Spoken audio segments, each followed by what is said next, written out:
Senhor presidente, senhoras e senhores senadores, pela segunda vez, desde a promulgação da Constituição de 1988, o Senado tem a missão de conduzir um processo de impeachment de um presidente da República. Como ponto de partida, precisamos compreender que a crise em que nos encontramos hoje decorre fundamentalmente da desorganização de nosso sistema político. Com certeza, não estaríamos mergulhados nesta situação se, após a Constituição de 1988, tivéssemos priorizado uma reforma política com regras que barrassem a corrupção eleitoral e evitassem negociações espúrias em favor de empresas, dos donos do poder ou das elites governantes. Estamos vendo aqui e em todo o Brasil divisionismos e ânimos exaltados por esse processo de impeachment. Tudo isso porque o presidencialismo é um sistema rígido que estimula a radicalização das posições políticas entre governo e oposição. O parlamentarismo, ou ainda o semipresidencialismo, como proponho que adotemos para manter as eleições diretas para presidente, é um sistema flexível e, sem dúvidas, já teríamos superado esta crise política com a substituição do governo sem maiores traumas. Não foram poucas as vezes, senhor presidente, que alertei desta tribuna que o nosso presidencialismo de coalizão estava falido, que precisávamos urgentemente de um sucedâneo para dar estabilidade ao governo e assegurar a paz social. Cheguei até a apresentar, ainda em 2003, a PEC para introduzir o recall, ou o voto destituinte, que é mais um instrumento de democracia participativa em que o mandato eletivo pode ser revogado diretamente pelo voto popular. Se essa proposta já tivesse sido aprovada, senhor presidente, seria o próprio eleitorado que estava votando hoje o afastamento ou não da presidente da República. O Partido Socialista Brasileiro, neste processo de impeachment, atua de forma coerente com a sua história e com os valores que abraça. Assim temos agido desde que ajudamos a eleger o presidente Lula. Reconhecemos que o governo do presidente Lula foi responsável por avanços importantes para o país, sobretudo no campo social. Deu prioridade máxima a políticas e ações que retiraram o Brasil do mapa da fome das Nações Unidas. Fez valer o direito humano à alimentação adequada, direito esse que foi incluído entre os direitos sociais da Constituição, por meio da PEC da alimentação, da qual eu fui o seu autor e promulgada pelo Congresso Nacional. Senhor presidente, essas ações transformaram o Brasil com o apoio do PSB e deram dignidade à classe trabalhadora. Fomentaram a convicção não só entre os mais pobres, mas em todos os brasileiros de que finalmente o país havia encontrado o ramo do desenvolvimento econômico e social. O caminho que nos levaria à construção de uma sociedade mais justa. Vivíamos naqueles anos um momento de euforia. Nosso povo seguramente estava mais feliz. Estávamos mostrando que o Brasil podia de fato trabalhar para os que mais precisavam e promover o desenvolvimento inteiro da nação. Da mesma forma que ajudou a implantar e conduzir essas políticas, o Partido Socialista Brasileiro, o PSB, começou a alertar o governo para os equívocos na condução da política econômica. Já no início da administração da presidenta Dilma, ela se manteve fechada, no entanto, ao diálogo com os aliados e insistiu em medidas que levaram o país ao descalabro fiscal. De tanto pregar no deserto, o PSB decidiu deixar a base de apoio ao governo em 2013. E fizemos isso de forma transparente. Nosso então presidente do partido, o governador Eduardo Campos, advertiu a Dilma sobre a crise que a sua forma de governar estava gerando.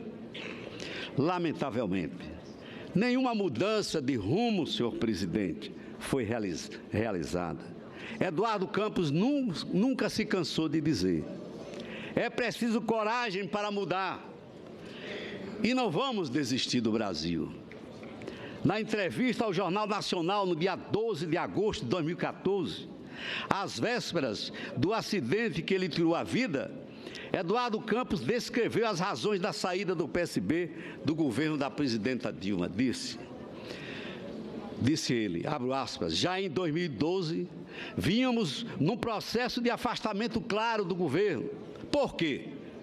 Porque esse governo é o único governo que vai entregar ao Brasil pior do que recebeu. Nós vamos estar piores na economia, piores na questão da violência, estaremos piores na logística, na relação externa com o resto do mundo. Um governo que deixou a inflação voltar, um governo que está fazendo derreter os empregos. Foi o que disse em 2012 o saudoso Eduardo Campos, um dia antes de morrer. Eduardo Campos ressaltava a necessidade de unir o país em torno de um projeto de desenvolvimento e ele liderou, de forma corajosa, a construção de uma alternativa de governo. Desde então, o PSB manteve uma posição de independência no Congresso Nacional. No entanto, voltamos a favor de vários projetos para dar governabilidade. Recupero, senhor presidente, esses fatos para demonstrar de forma cabal que o PSB sempre agiu e continuará agindo com coerência e responsabilidade. Gostaria de trazer ao plenário um trecho da célebre obra intitulada O Impeachment do ex-senador e ex-ministro do Supremo jurista Paulo Brossard. Disse ele: entre nós, como no direito norte-americano e argentino, o impeachment tem feição política. Não se origina senão de causas políticas, objetiva resultados políticos. É instaurado sob considerações de ordem política e julgado segundo critérios políticos, julgamento que não exclui antes, supõe, é óbvio, a adoção de critérios jurídicos. Isto ocorre mesmo quando o fato que o motive possua iniludível colorido penal e possa, a seu tempo, sujeitar a autoridade por ele responsável a sanções criminais. Estas, porém, aplicáveis exclusivamente pelo Poder Judiciário, disse, finalmente, Paulo Brossard. As palavras dele nos dão segurança quanto à constitucionalidade e, sobretudo, quanto à legitimidade desse processo de impeachment. O impeachment é um mecanismo de defesa da Constituição, de proteção dos valores nela cristalizados contra o exercício abusivo do poder titulado do Executivo. Ele existe para apurar uma infração político-administrativa do presidente da República, que é o crime de responsabilidade de índole constitucional. O impeachment não serve para aplicar ao governante uma pena de multa, de reclusão ou de devolução do dinheiro público. Isso seria da competência do Supremo. Mas não há indício de que o presidente tenha praticado crime comum. No impeachment, o Senado faz um juízo político.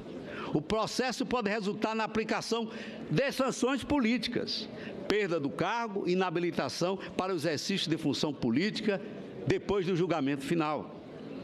A denúncia que deu origem a todo esse processo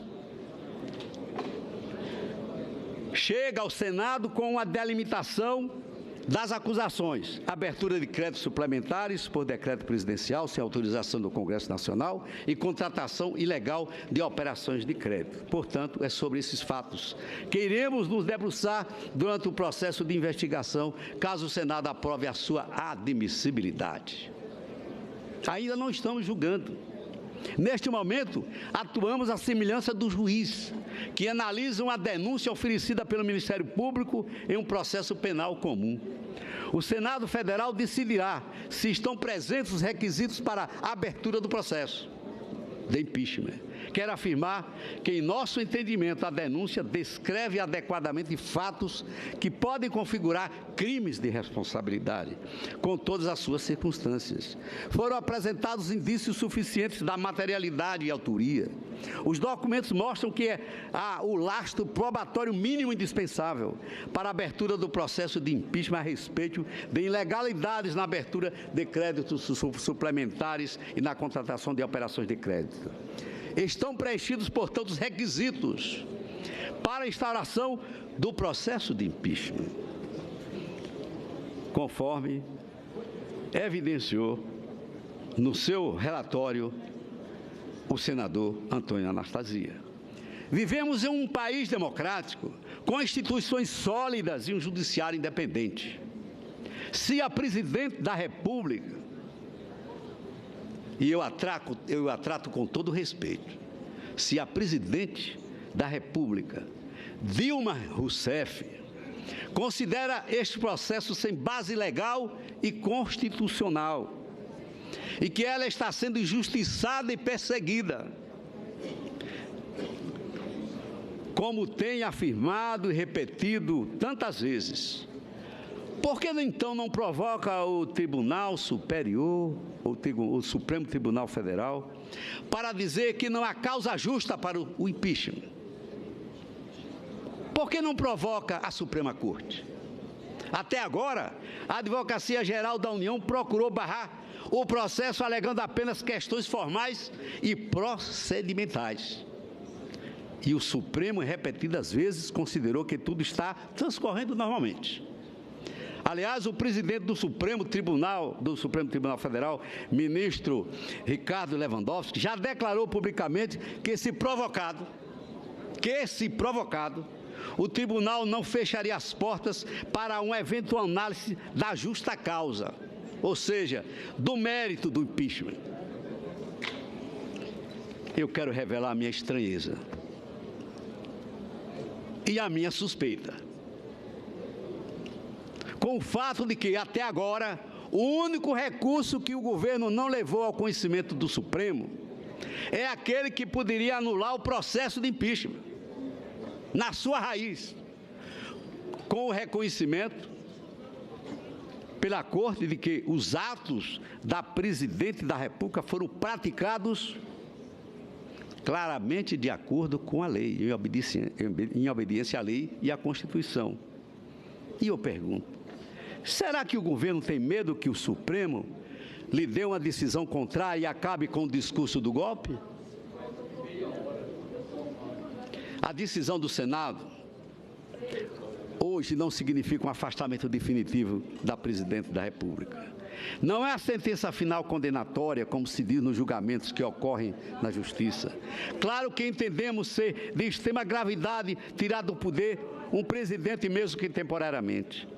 Mas a Constituição Federal dá essa prerrogativa ao Senado, assim o fez para que, durante esse período de até 6 meses, seja feita uma investigação dos fatos citados na denúncia e a presidente, fora do poder temporariamente e sem a influência do cargo, tenha o direito de demonstrar a conformidade de seus atos com o nosso ordenamento jurídico.